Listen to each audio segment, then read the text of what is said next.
You're listening to Autumn on the Air, the weekly podcast that brings you conversations about the impact of research commercialization and the people who make it happen. Join us for interviews with patent and licensing professionals, innovators, entrepreneurs, and tech transfer leaders on the issues and trends that matter most. Keep listening for an inside track on the people, IP policies, and politics changing our world. Welcome to Autumn on the Air. Today we have a very special episode in honor of Earth Day, and we're tackling one of the most pressing environmental and public health challenges of our time, PFAS contamination in drinking water. PFAS, per- and polyfluoroalkyl substances, often called forever chemicals, are found in everything, from nonstick cookware and food packaging to makeup and dental floss. They permeate our soil, our water, our food, and our air, and they can persist in the environment for thousands of years. Once inside the human body, they can linger for years, suppressing the immune system and increasing cancer risk. More than 200 million Americans in all 50 states are affected by PFAS in their drinking water, and over 1,400 communities have contamination levels above what health experts consider to be safe. Today's guest is leading a revolutionary effort to solve this problem, not by adding more chemicals to our water, but by taking the harmful ones out. Dr. Yongsheng Chen is the Bonnie W. and Charles W. Moorman IV Professor in the School of Civil and Environmental Engineering at the Georgia Institute of Technology and the Director of the Nutrients, Energy, and Water Center for Agriculture Technology, the New Center. He earned his PhD in environmental chemistry from Nankai University in China and has held research positions at Michigan Technological University and Arizona State University before joining Georgia Tech in 2009. Dr. Chen's research sits at the intersection of artificial intelligence, machine learning, and membrane science. His team has used machine learning modeling to dramatically accelerate the discovery of new membrane materials capable of filtering PFAS from water, cutting what used to take years just down to months. This multi-university initiative, supported by more than $10 million in grants from the USDA, the National Science Foundation, and the EPA, has produced groundbreaking results published in Nature Communications. Dr. Chen has also taken his research from the lab to the marketplace. He is the inventor behind the technology at the heart of nanofiltration, a startup commercializing a patented chemical-free nanofiltration system that can remove PFAS and other contaminants from drinking water. The company's Minus approach is a paradigm shift. Instead of adding chemicals to treat water, it selectively subtracts the harmful ones. Dr. Chen has been recognized with numerous honors, including the Cape's Nanovia Lifetime Achievement Award and Georgia Tech's Sustained Research Award. He has served as PI or co-PI on sponsored research projects totaling more than $42 million and has published over 230 research articles. Yongsheng, welcome to Autumn on the Air, and Happy Earth Day. Happy Earth Day. Thank you. Happy Earth Day. We're thrilled to have you. And I thought the best place to kick this podcast off today is, we might have some listeners who may have heard of forever chemicals, but they don't really fully understand the scope of this problem. Can you paint a picture for us and how widespread PFAS contamination is and why it's been so difficult to address? Okay, thank you. Yeah, when people talk about the forever chemicals, they are usually referring to PFAS, it's polyfluoro substances, man-made chemicals designed to last. Problem is they don't break down in nature at all.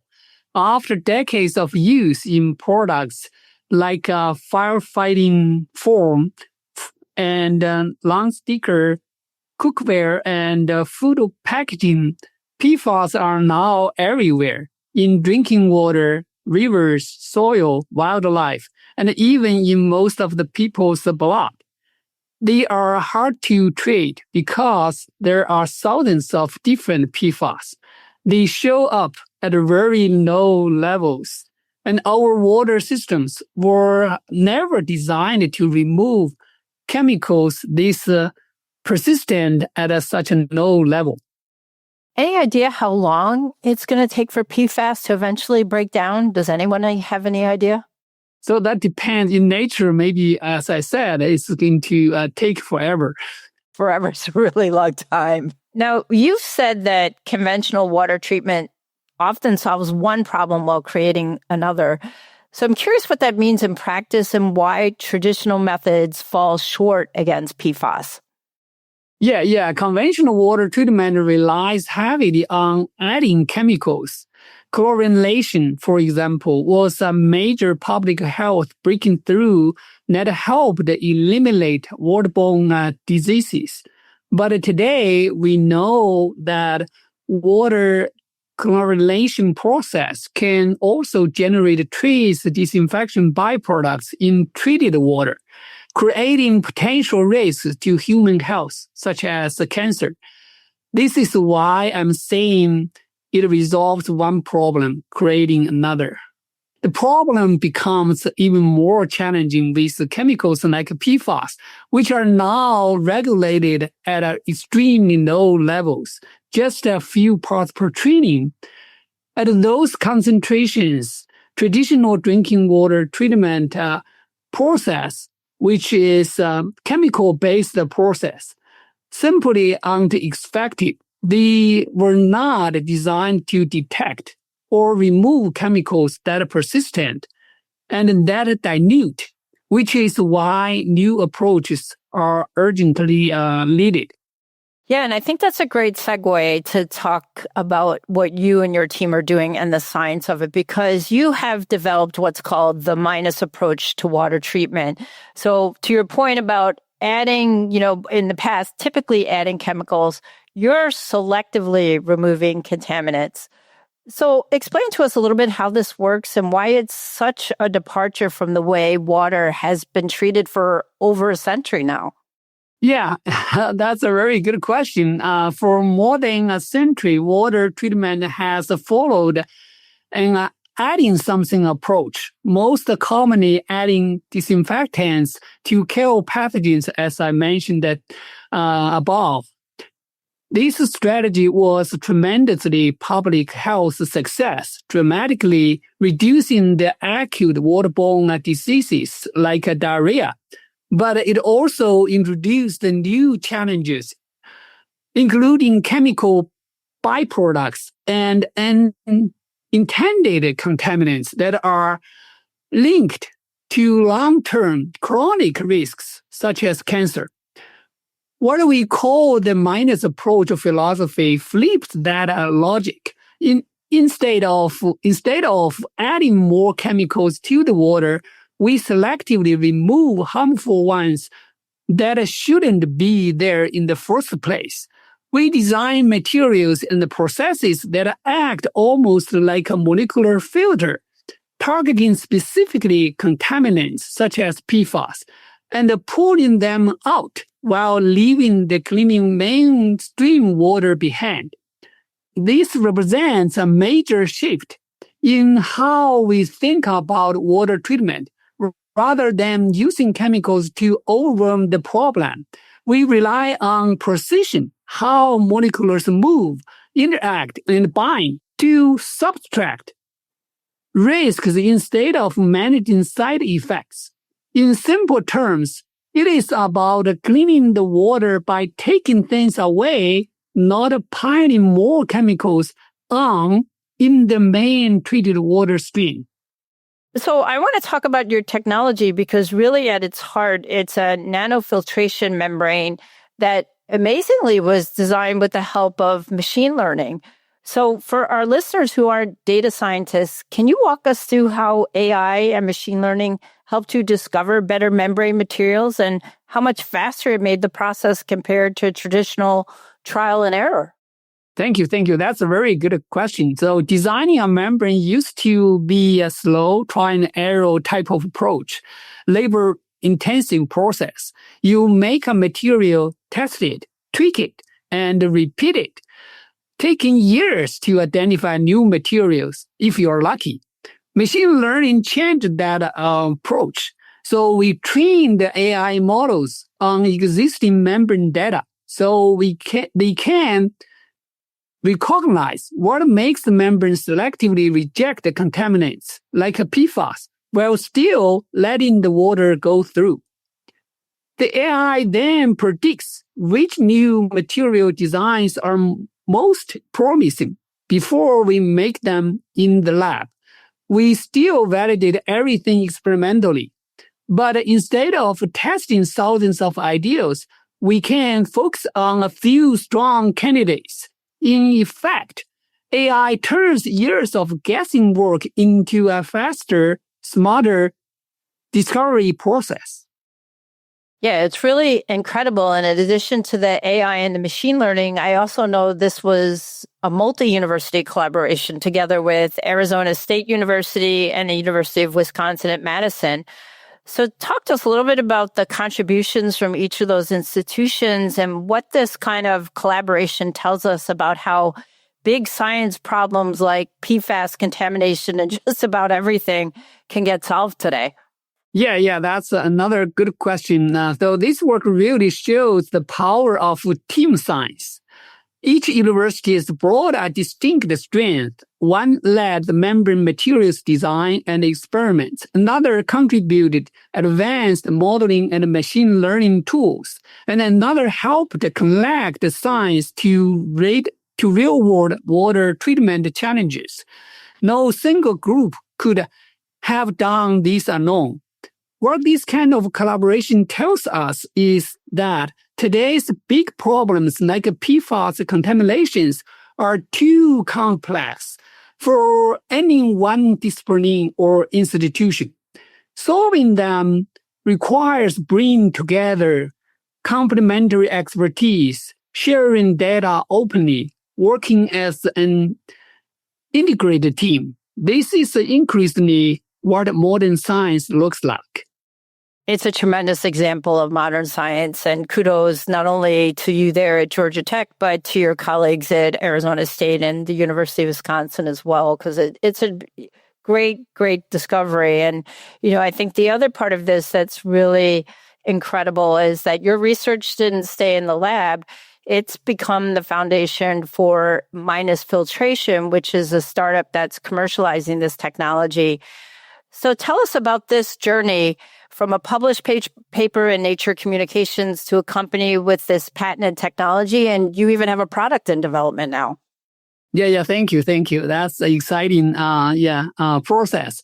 So what started as a fundamental research really took on life of its own. Our paper in Nature Communications showed that this minus approach to water treatment could work at a scientific level. From there, we worked closely with our university's innovation and technology transfer teams to protect intellectual properties and transfer the science into something practical. That process led to Filtration, a startup focused on turning their rigorous academic research into a real-world solutions. It is a great example of how discoveries don't stop with publications anymore. Today, impact means taking good science, protecting it, scaling it, and ultimately getting it into hands of communities that need cleaner water. And you mentioned the Tech Transfer Office, because I want to go back to that, because they've played a really important role here in terms of helping you make that leap from academic research to startups. So talk to us a little bit about their role. Yeah, that's Georgia Tech's commercialization infrastructure was absolutely essential. Their tech transfer team helped us move from scientific discovery to a projected technology by guiding patent strategy, licensing, and early market assessment. Just as important, they connect us with mentors, startup resources, and funding pathways, and academics don't usually navigate on their own. That support allowed us to translate rigorous research into viable company much more quickly and responsibly. It is a great example of how universities today don't just generate knowledge, they actively help turn the discoveries into a real-world solution. Yeah, and let's talk about some of that translation because filtration is targeting municipal drinking water facilities as its first market. I'm curious why you decided to start there and what does the path to deployment look like for water treatment plants that want to deploy and adopt your technology? Yeah. I think that's a very good question. Municipal drinking water is where the lead is the most urgent. Cities are facing new, very strict limits on PFAS.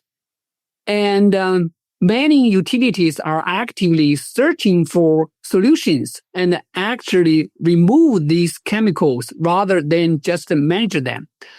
That makes the municipal systems the right place to start for public health impact. The path to deployment is intentionally practical. Our technology is designed to integrate into existing treatment plants, often as a modular add-on. So utilities don't have to rebuild their facilities. The process involves pilot testing, performance validation, and regulatory approval. Steps utilities are already familiar with. The goal is to make adoption as seamless and cost-effective as possible while delivering safer drinking water. Now, I think one of the things that's really interesting about your technology is it has applications just beyond drinking water. And one of the striking aspects of it is its connection to agriculture because PFAS-contaminated biosolids from wastewater treatment plants are being used as fertilizers. And I understand that industry groups estimate that nearly 70 million acres of U.S. farmland could be contaminated, which is absolutely horrific. So how does your membrane technology address this particular significant problem? Yeah, thank you for asking this important question. This is a serious and a growing concern because wastewater treatment plants can concentrate PFAS into biosolids, which are then applied to farmland as a fertilizer, effectively spreading these chemicals into solids and the crops. Our membrane technology addresses the problem further upstream by selectively removing the PFAS from wastewater before biosolids are produced, while simultaneously recovering valuable nutrients. We reduce the amount of PFAS entering agricultural systems in the first place. In that sense, the technology acts as a solute-solute separation, not a water solute separation barrier. It helps take away of unwanted contaminants and protect farmland, food systems, and rural communities by stopping PFAS at the water treatment stage, rather than trying to clean up the contamination once it is already spread across millions of acres. That application is incredible. That has such importance for what's going on in the world right now. And I think it's interesting because you've also talked about achieving a circular economy where materials never become waste and nature is regenerated. And I think that's really beautiful. And I think it's very appropriate on Earth Day because it's a very, very powerful vision. How would you say your work contributes to that goal? Yeah, thank you for asking that question. Actually, as engineer, we need to step back to rethink what we have done in the past. At its core, a circular economy means nothing valuable becomes waste. Our work contributes by rethinking how we treat water, not just to clean it, but to recover and reuse what is in it. we selectively remove harmful contaminants like PFAS while keeping and recycling nutrients that can support agriculture. Instead of pushing the pollution downstream or burying it as a waste, we stop it early and close the loop. That is how we move from the managing environmental damage to regenerating natural systems. That is the vision we are working toward. Now, as we all know, we're in a time where there's been a lot of cutbacks in funding and federal funding. And I wanted to ask you, because, your research has been supported by more than 10 million from the USDA, NSF, and EPA. So for any policymakers who've been listening, can you help them understand the direct connection between federal investment and technology that could protect drinking waters for hundreds of millions of Americans? Yeah. Thank you for this timely question. So federal investment is what turns ideas into impact. Support from agencies like USDA, National Science Foundation, and EPA allowed us to move from basic science to real technology, testing it, validating it, and preparing it for deployment. That public funding de-risked innovation and made it possible for a startup to carry it forward. The result is a practical solution that can help utilities meet new standards and protect the drinking water for hundreds of millions of Americans. And I also understand that the EPA set some new standards for PFAS in drinking water. How do those regulations affect the urgency as well as maybe the market opportunity for a technology like yours? Yeah, that's another good question. The new EPA PFAS standards dramatically raised the urgency. Utilities are now required to meet extremely low limits measured in parts per billion I mentioned before. And many existing treatment systems simply were not designed for that. This creates both challenges and an opportunity. Regulations are pushing the market toward technologies that can reliably remove PFAS rather than just manage them. In that sense, these standards don't just protect public health, they accelerate innovation and deployment of solutions like ours that can help communities comply and deliver safer drinking water. Now, I want to ask you a little bit more about PFAS because I know there's long-chain PFAS and shorter-chain PFAS, and scientists have found ways to remove the long-chain PFAS, but the shorter ones are more persistent and challenging to filter. Where does your research stand on tackling some of these shorter-chain PFASs, and what would it mean if you could remove all of them, both the long and the short-chain? Yeah, you're exactly right. Long-chain PFAS are easier to remove, and the short-chain PFAS are much more challenging because they are smaller and move more easily through conventional filters. Our research is specifically focused on that challenge. We are designing membrane at a molecular level to selectively target both long and short-chain PFAS, including the most mobile ones. If we can reliably remove all PFAS, especially the short-chain compounds, it would be a game changer. It would mean truly comprehensive protection of drinking water without simply replacing one forever chemical with another. And a much stronger foundation for long-term public health. How is your research going on removing those shorter chains? Yeah, I think it's very, very effective based on our machine learning, approach. So we are able to, get rid of not only long-chain PFAS, but also the short-chain PFAS. So one of my PhD students working on that.